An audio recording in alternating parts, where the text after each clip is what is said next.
Hello mga kulit! Welcome back sa aking channel! Okay ba yung ano natin ngayon? Paraphernalia. Paraphernalia. Ating costume.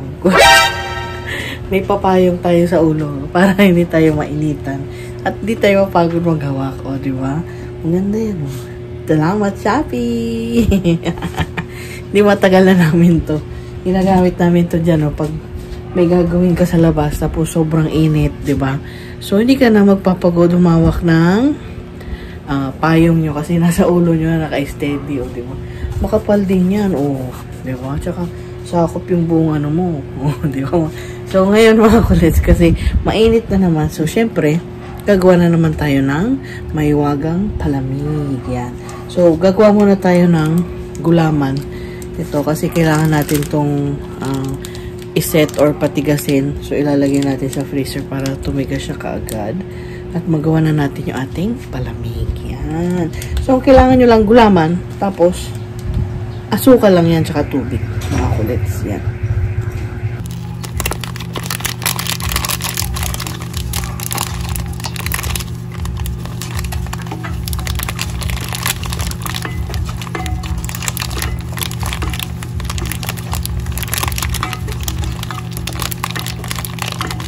Luto na ito, luto na ito agad mga kulits kasi pinakuluan ko na yung tubig, yan. Bago ko nilagay yung asukal at saka yung gulaman, o diba? Instant luto na. Kasi nga may apoy pa yung uling namin, ayun o. So, napakuluan ko siya agad. So, boil na boil talaga yung water, tsaka ko nilagay yung asukal at yung gulaman. Ngayon, sasali na natin siya dito sa ating maiwagang lagayan para ating maset na siya.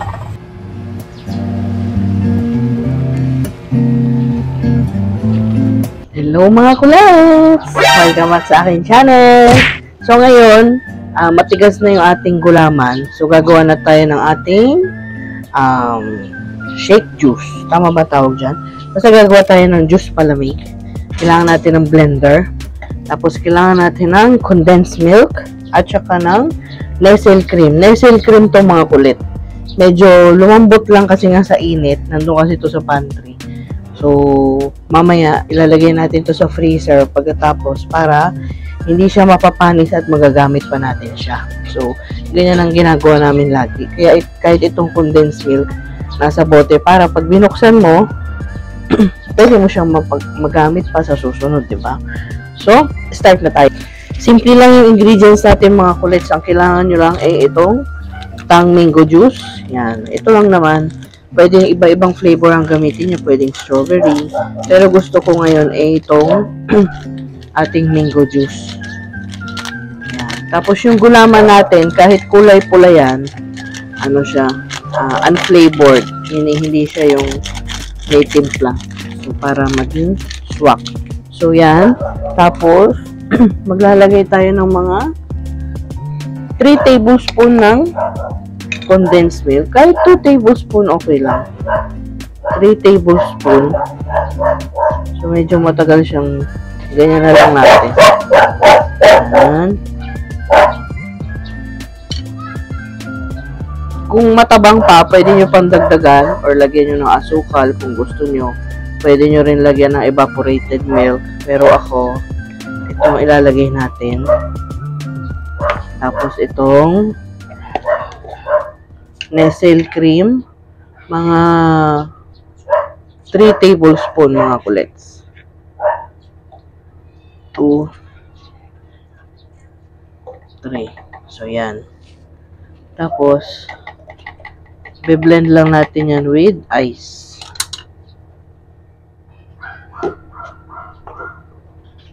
Maglalagay tayo ng medyo, yan, durog ng konti.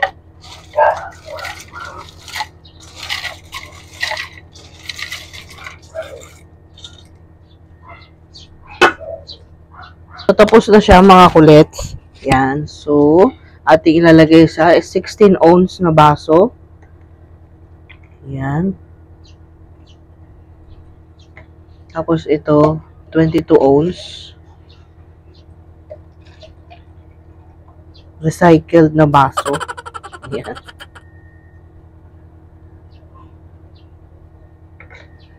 Tapos, lalagyan natin ng gulaman on top. Medyo malalaki yung gulaman na nilagay ko. At lulubog siya syempre.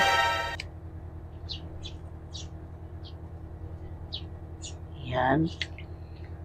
Gusto ko kasi kulay pula para, alam mo yun, makikita ko siya colorful. Wala lang. Gusto ko lang. Maganda lang siya sa mata niya. Sa mata natin, mga kulits. So, diba? Kita nyo ba yan, mga kulits? Yan. Ating gulaman na pula. Yun.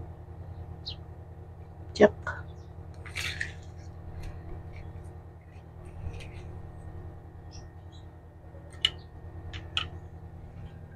Then, lagyan natin ng straw. Whoop. Medyo umapaw na isa. Sorry.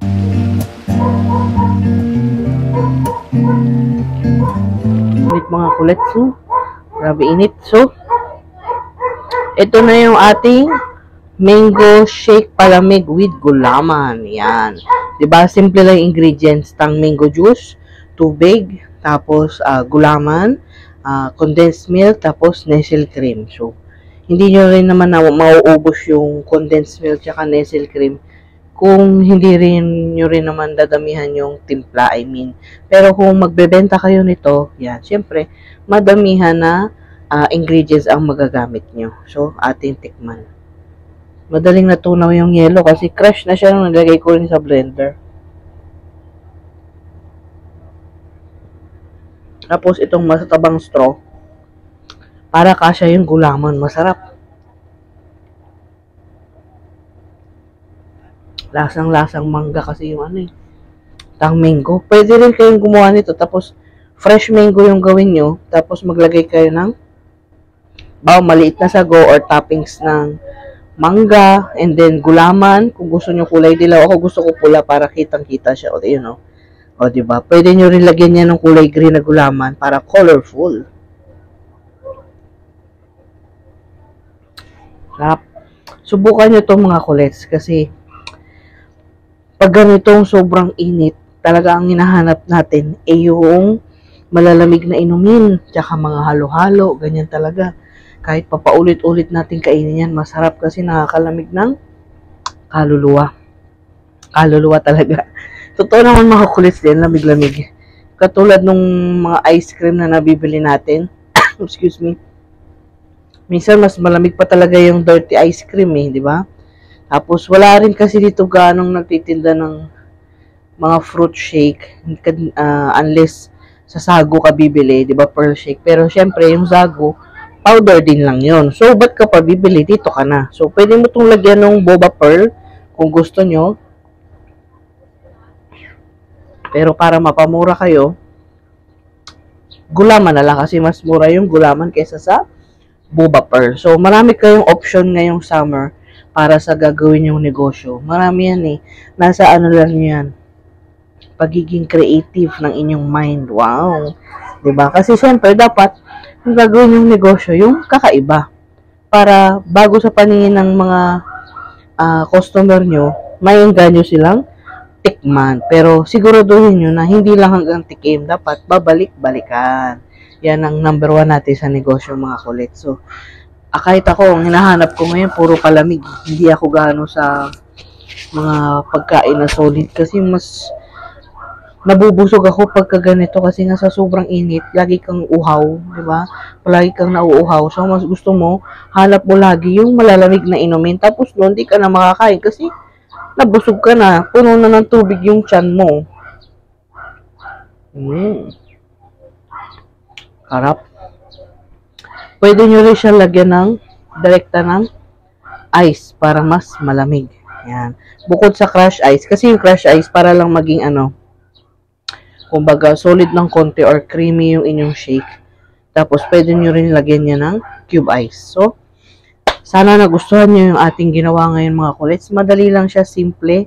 Madaling bilhin ang ingredients. Kahit dyan sa sari-sari store, meron yan. Simulan nyo na para palaging malamig ang pakiramdam nyo, lalo na pagtanghali, di ba?